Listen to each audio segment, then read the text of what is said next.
বাংলাদেশ আপনারাও এমন একটা দৃশ্য দেখতে পারবেন। ভারতের কথা বলছি, দিল্লির সম্রাট নূর মোহাম্মদ জাহাঙ্গীর একদিন একজন বৃদ্ধা মুশরিকা অমুসলিম মহিলা জাহাঙ্গীরকে এসে ডাকতে বলছেন, জাহাঙ্গীর তোমার কাছে নালিশ করার জন্য আসছি।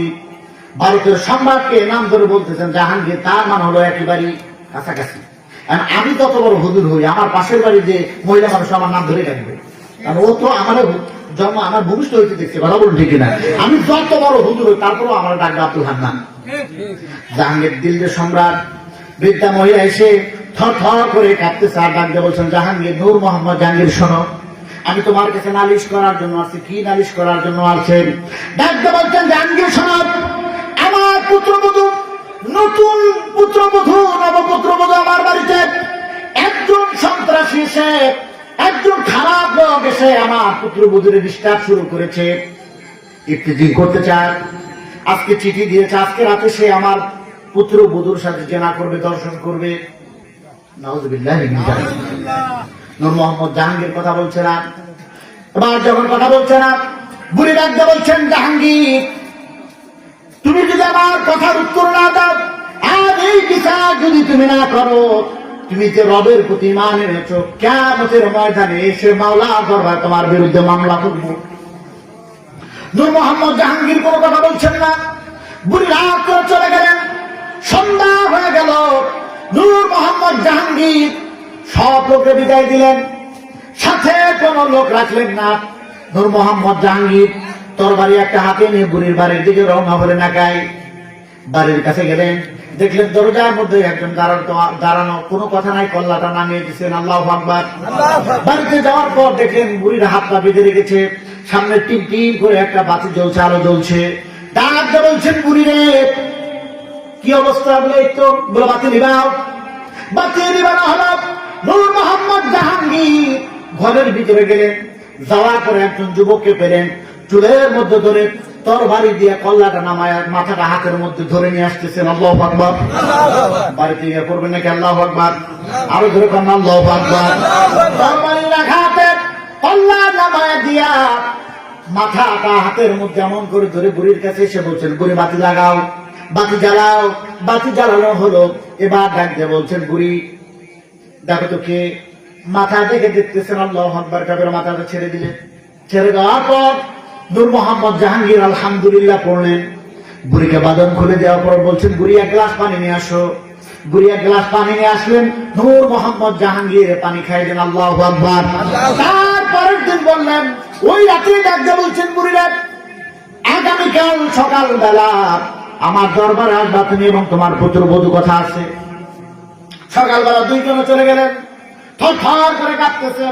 নূর মোহাম্মদ জাহাঙ্গীর নিজের মাথার মুকুটটা খুলে বুড়ির পায়ের কাছে রেখে দিয়ে বলছেন, বুড়ি মা শোনো, তুমি যে নূর মোহাম্মদের কাছে বিচার দিয়েছো, তুমি কি তার জন্য? বলে হ্যাঁ চিনি। আমি তোমার কোনো কথার উত্তর দিই নাই, বড় তুমি বেজার হয়েছো। বলে জি হ্যাঁ বেজার হয়েছিলাম।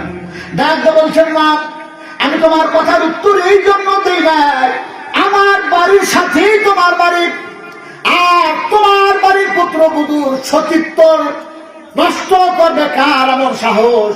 ভয় পেয়েছিলাম, মনে হয় আমার যুবক ছেলেটাই এই কাজ করবে, এই জন্য ভয়ে আমি কোনো কথা বলতে পারি নাই। মা আমি সব লোকে বিদায় দিয়ে রাতের বেলা চলে গেছি তোমার বাড়িতে। বাড়িতে যাওয়ার পর বাতি কেন নিবাইতে বলছি জানো নাকি? বলে কেন? বলে মা এই জন্য নিবাইতে বলছিলাম, ওই ঘরে যদি দেখতে পেতাম আমার ছেলে দাঁড়ানো, ছেলের চেহারা দেখে করে যায় মা লাগতে পারে বাবা হিসাবে। এই জন্য বলছি বাতি নিভায় দাও, যাতে ন্যায় বিচার করতে নূর মোহাম্মদ জাহাঙ্গীরের অন্তর না কেঁপে ওঠে।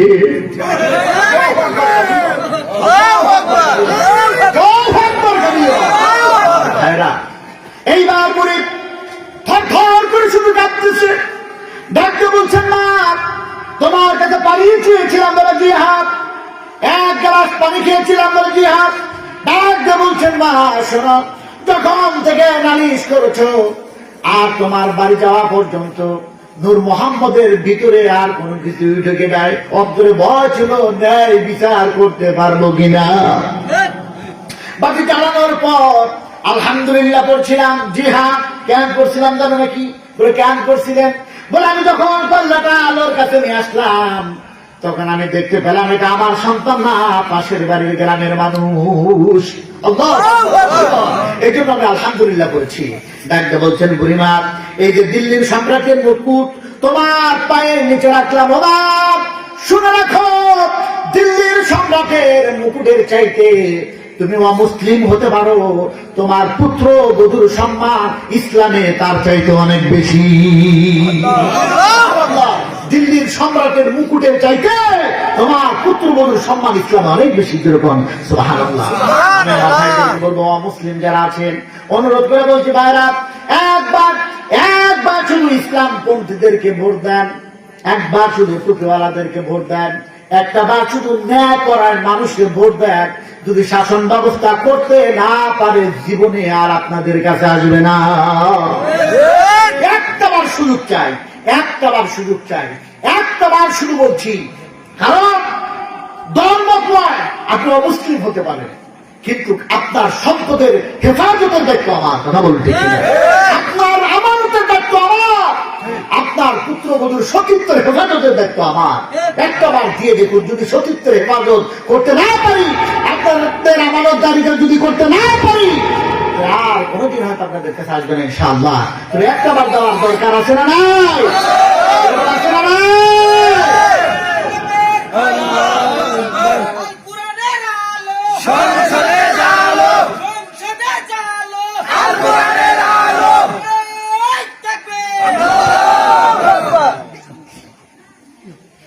আমার ভাইরা, তাহলে যে কথা আমি আপনাদের কাছে বলতেছিলাম, একটাবার আপনাদের কাছে সুযোগ চাই।